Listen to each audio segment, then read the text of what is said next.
Hello, my lovely, beautiful people. Assalamu alaikum. Welcome to my channel easy দেশি recipe. আজকে আমি আপনাদের সাথে শেয়ার করব গরুর কলিজা ভুনা। আজকের এই রেসিপিটি সম্পূর্ণ নতুনদের জন্য, যারা নতুন নতুন রান্না করতে শিখছেন। আমরা এখানে কড়াইতে তেল গরম করে নিয়েছি, পেঁয়াজ কুচি দিয়েছি। পেঁয়াজটা আমি ভেজে নিব। এরপরে এর মধ্যে দিয়ে দিব আমি হলুদের গুঁড়া, মরিচের গুঁড়া।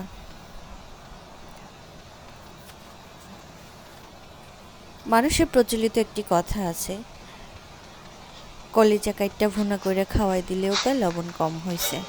কিন্তু আমার এই কলিজা ভুনা আপনারা যদি বাসায় ট্রাই করেন অবশ্যই বলবেন স্বাদ একটু বেশি হয়েছে। আমি এখানে দিয়ে দিলাম মরিচের গুঁড়া, একটু নাড়াচাড়া করে নিব তেলের মধ্যে, যাতে করে আমার কলিজা ভুনার রঙটা সুন্দর থাকে। আমি একটু নেড়ে চেড়ে নিব।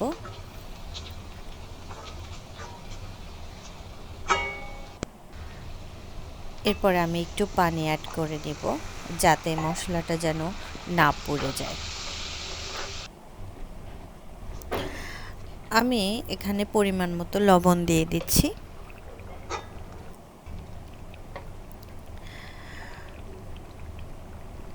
এরপরে আমি দিয়ে দিব আদা বাটা, রসুন বাটা।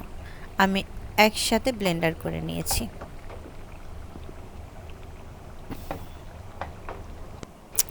একটু বেশি পরিমাণে দেব, কারণ কলিজা একটা স্মেল আছে, এই স্মেলটা সবাই নিতে পারে না।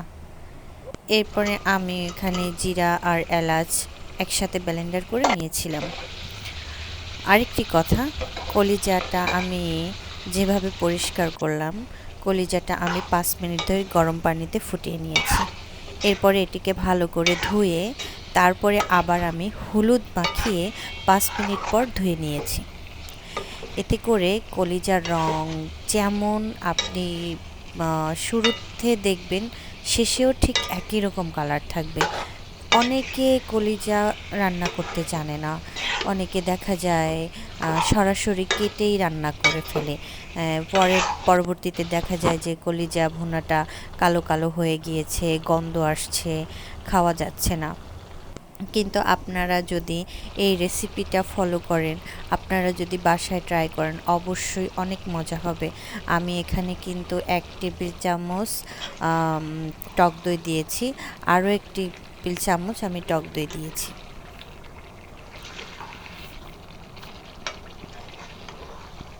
মাই লাভলি বিউটিফুল পিপল, দেখুন কত সুন্দর কালার এসেছে। অবশ্যই আপনারাও বাসায় ট্রাই করবেন। আমার এই ভিডিওটি যদি ভালো লেগে থাকে, আমার চ্যানেলটি সাবস্ক্রাইব করবেন, লাইক করবেন, কমেন্টস করবেন, গঠনমূলক কমেন্টস করবেন। আমার পাশে থাকবেন সব সময়। ধন্যবাদ। আল্লাহ হাফেজ।